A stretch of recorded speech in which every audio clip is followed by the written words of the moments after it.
Senate में 27वीं आईनी तरमीम पेश कर दी गई। चीफ ऑफ डिफेंस फोर्स का नया ओहदा मुतारिफ करा दिया गया। Army chief he chief of defence force होंगे। मुल्क में विफाकी आईनी अदालत कायम की जाएगी। जुडिशल कमीशन हाई कोर्ट्स के जजों के तबादले की सदर को सिफारिश करेगा। अगर कोई जज ट्रांसफर मानने से इनकार करेगा तो वो रिटायर तस्वुर होगा।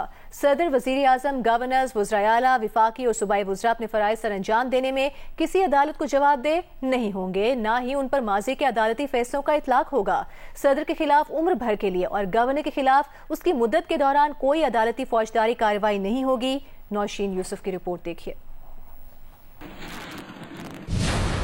Chairman joint chief of staff committee का ओहदा खत्म। चीफ ऑफ आर्मी स्टाफ अब चीफ ऑफ डिफेंस फोर्सेस होंगे। आर्मी चीफ, नेवल चीफ और एयर चीफ का तकर्रुर सदर वजीर आजम की एडवाइस पर करेगा।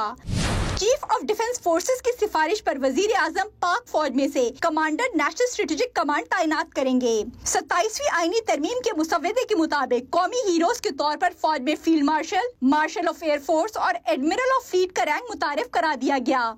ये रैंक हासिल करने वाले ताहयात वर्दी, रैंक और मराद के साथ रहेंगे। उन्हें ऐसे ओहदों से हटाने के लिए पार्लियामान के ऐवानों से सदर के मुआवजे की तहरीक की तर्ज पर मंजूरी दरकार होगी। मुकम्मल अदालती इस्तिस्ना हासिल होगा। कमांड की मुद्दत पूरी होने पर विफाकी हुकूमत उन्हें रियासत के मफाद में कोई जिम्मेदारी सौंप सकती है। 27वीं आईनी तरमीम के मुताबिक मुल्क में विफाकी आईनी अदालत कायम की जाएगी, जिसमें हर सूबे से बराबर जजेस होंगे।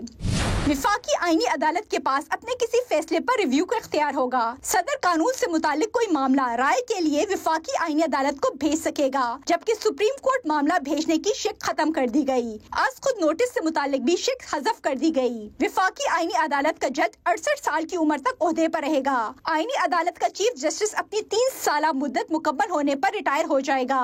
आईनी कोर्ट या सुप्रीम कोर्ट के पास हाई कोर्ट से कोई अपील या केस अपने पास या किसी और हाई कोर्ट के पास ट्रांसफर करने का इख्तियार होगा। विफाकी आईनी अदालत के फैसले की सुप्रीम कोर्ट समेत पाकिस्तान की तमाम अदालतें पाबंद होंगी। सुप्रीम कोर्ट के फैसलों की तमाम अदालतें पाबंद होंगी सवाए आईनी अदालत के।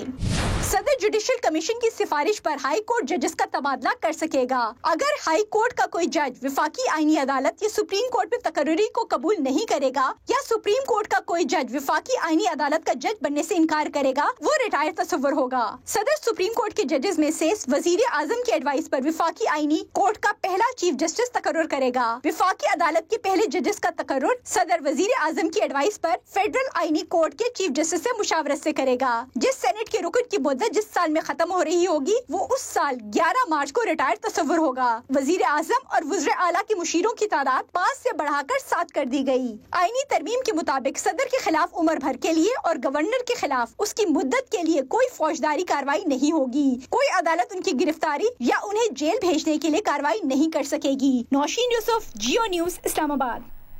सेनेट और कौमी असम्बली के कायमा कमेटियों बराए कानून इंसाफ का मुश्तरका इजलास पार्लियामेंट हाउस में हुआ। तरमीम के मुजवजा निकात का जायजा लिया गया। कमेटी ने ऐलान किया कि इतवार को मुजवजा तरमीम पर शिकवार वोटिंग कराई जाएगी। JUI अरकान ने 26वीं तरमीम में निकाले गए निकात को 27वीं तरमीम का हिस्सा बनाने पर कमेटी की कार्रवाई का बॉयकॉट कर दिया। सदर की तरह वजीर आजम को भी फौजदारी मुकदमा से इस्तिस्ना देने की तरमीम भी कमेटी में पेश की गई। इजलास की सदारत सेनेटर फारूक एश नाइक और MNA नवीद कमर ने की।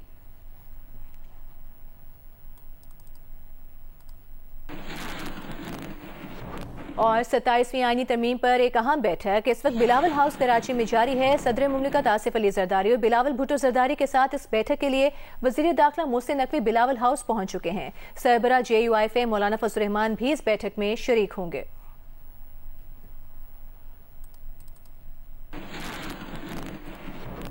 दूसरी जानिब अपोजिशन इत्तेहाद ने मुजवजा 27वीं आईनी तरमीम के खिलाफ तहरीक चलाने का ऐलान कर दिया। तहरीक चलाने का ऐलान सरबरा अपोजिशन इत्तेहाद महमूद खान अचकजई और अल्लामा राजा नासिर अब्बास ने किया। महमूद खान अचकजई ने कहा कि उनकी जमात अवाम के पास जा रही है, तहरीक चलाने के सिवा कोई चारा नहीं बचा।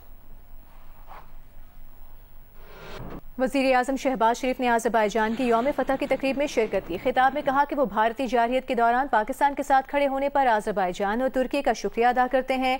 मार्का हक में दुनिया ने पाकिस्तान की जंगी सलाहियतें देखी। कामयाबियों का जश्न मनाते हुए हमें मुस्तकबिल पर भी नजर रखनी है। पाकिस्तान, आज़रबाईजान और तुर्की ने हमेशा दोस्ती और यकजहती का सबूत दिया। बाकू में वज़ीर आज़म शहबाज शरीफ और तुर्की के सदर रजब तैयब एर्दोगान की मुलाकात भी हुई। मुलाकात में chief of the army staff field marshal Asim Munir और आज़रबाईजान के सदर भी मौजूद मौजूद थे। गुफ्तगू में दो तरफा ताल्लुकात के तमाम पहलुओं का जायजा लिया गया। वजीर आजम ने कहा कि पाक तुर्की दोस्ती दोनों ममालिक के दरमियान गहरे और पायदार ताल्लुकात की मजबूती की अक्कासी करती है। मुलाकात में तुर्की के एक वजारती वफ्द का जल्द पाकिस्तान का दौरा करने पर भी इत्तेफाक हुआ।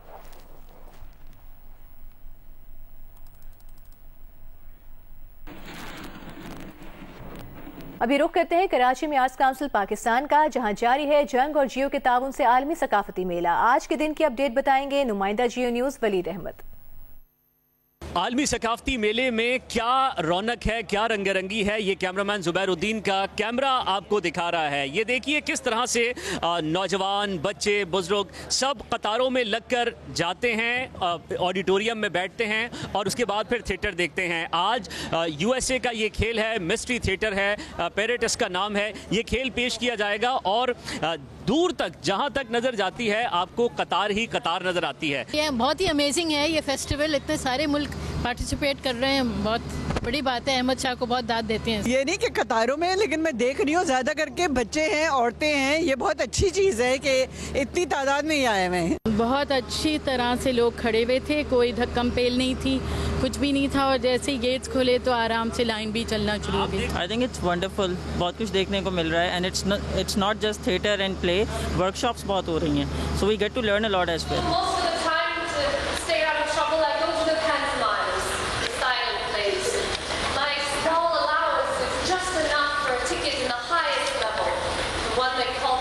जब जब कोई भी खेल पेश किया जाता है इसी तरह का आर्ट्स काउंसिल कराची में रश होता है। और ये जो कतार है ये आपको बता रही है कि आलमी सकाफती मेले में लोगों की दिलचस्पी किस हद तक बढ़ चुकी है।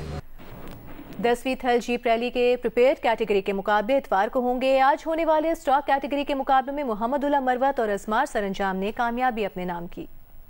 10वीं थल जीप रैली की स्टॉक कैटेगरी के मुकाबले खत्म हो गए। रेस में खातून रेसर अमरीन फराज समेत 49 रेसर्स ने हिस्सा लिया। दुश्वार गुजार और रेतीले ट्रैक पर रेसर्स ने गाड़ियां दौड़ाई तो शायकीन ने भी उन्हें खूब दाद दी। हमारे लिए एक बैटल है और हम इसको बैटल की तरह लेते हैं और बहुत पुरअज़्म है कि इंशाअल्लाह ताला जीत के आएंगे। मेरा नेविगेशन का तजुर्बा 5वीं दफ़ा होगा यहाँ पर।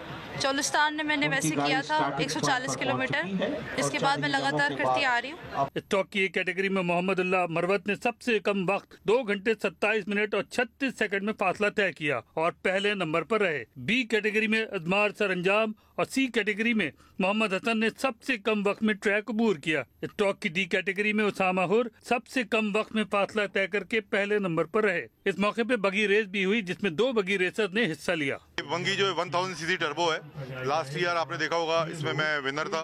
उस वक्त जो थी 30 किलोमीटर की रेस थी, लेकिन इस दफा इन्होंने इसको बढ़ा के तकरीबन 50 किलोमीटर कर दिया है। ये बनाई इस तरह की जाती है कि इसको रेत में और पहाड़ों में चलाया जाता है। थल जीप रैली के मौके पर कोटद्दू, लैया, मुजफ्फरगढ़ में रंगारंग सकाफती तकरीबात भी जारी हैं। 10वीं थल जीप रैली का फाइनल राउंड यानी प्री परेड कैटेगरी के मुकाबले इतवार 9 नवंबर को होंगे, जिसमें फैसल शादी खेल, साहबजादा सुल्तान और नादिर मक्सी समेत 30 से जायद मर्द और खवातीन रेसर्स हिस्सा लेंगे। कैमरामैन आबिद बलोच के साथ मोहम्मद अदनान मुश्तबा, जियो न्यूज़, मुजफ्फरगढ़।